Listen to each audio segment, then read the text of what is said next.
Welcome to the Deep Dive. We're the show where we take a whole heap of information and really try to boil it down, pulling out those key insights so you can feel genuinely well-informed. Absolutely. And today, we're jumping into something pretty special. The world of legendary sporting rivalries. You know, those matchups that just feel bigger than the game itself. hmm The ones that capture everyone's imagination and kind of echo through time. They push people to, well, whole new levels. Exactly. And our focus today is a classic, maybe the classic cricket rivalry, Sachin Tendulkar versus Shane Warne. Two absolute titans. They didn't just play the game. They sort of reshaped their parts of it, didn't they? They really did. So our mission here is to sift through the sources. We've got excerpts called Tendulkar and Warne, cricket's legendary rivalry, and pull out the crucial bits, the surprising facts. Yeah, give you that shortcut to understanding not just what happened between them, but why it was such a big deal. Right.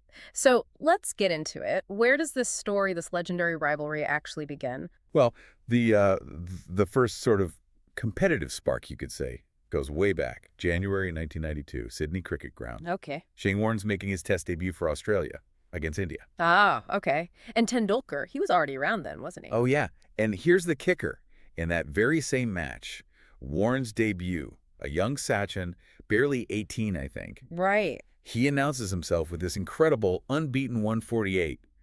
It's almost poetic looking back. Yeah, like the seeds were sown right there in Warren's first match. Incredible. It definitely set a stage. Hmm. But the point where the rivalry really exploded onto the scene, that was India's home series against Australia in 1998. Okay, 1998. What was the feeling then? Oh, the buzz was huge. The sources say the whole cricket world was just fixated.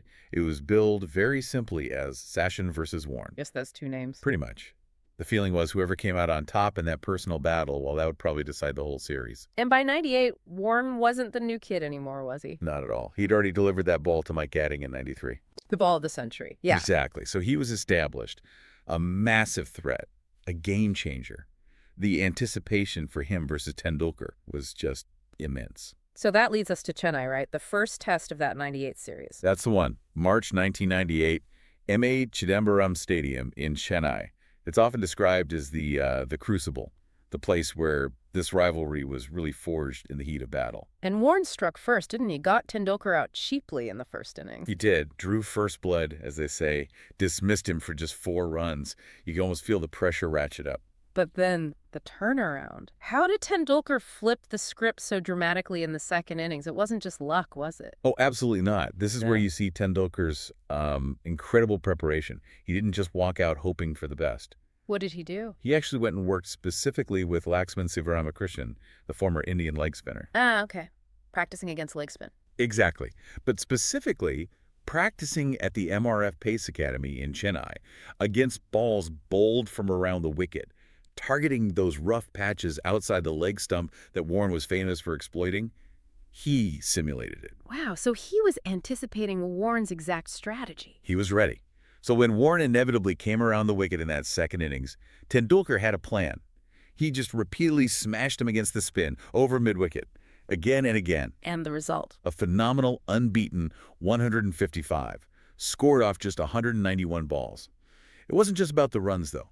It won India the match by 179 runs, yes, but it did something more. It set the tone. It established this psychological dominance for Tendulkar in their one-on-one duels from that point on. So that innings became the template for him. Pretty much. Sharp footwork, either getting right down the pitch to play on the full or rocking back to cut.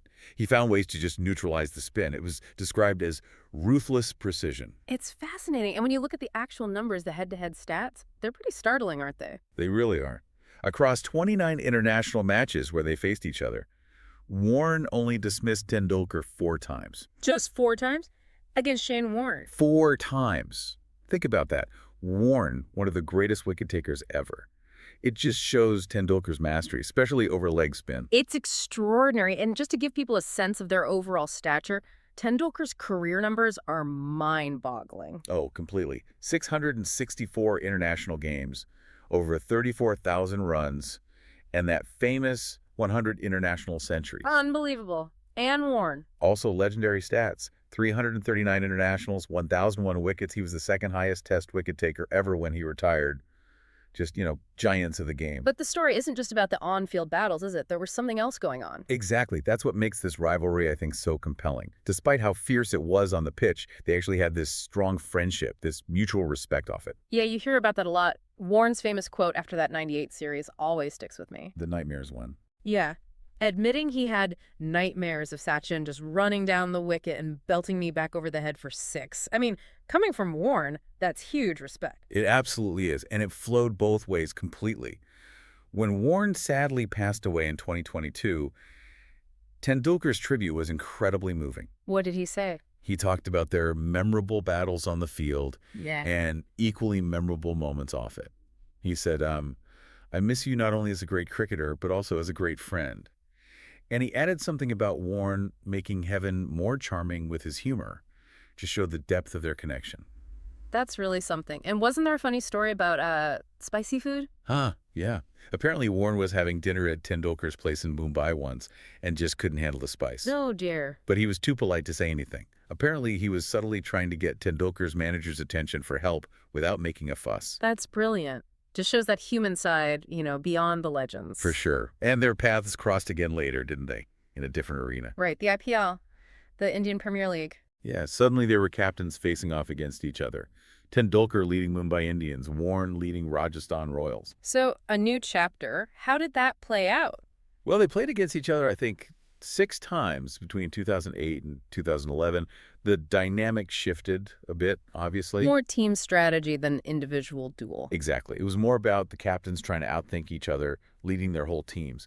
But you still felt that underlying history, that respect between them whenever their teams played. It's interesting how their rivalry evolved. How is it seen by, say, other legends of the game at the time?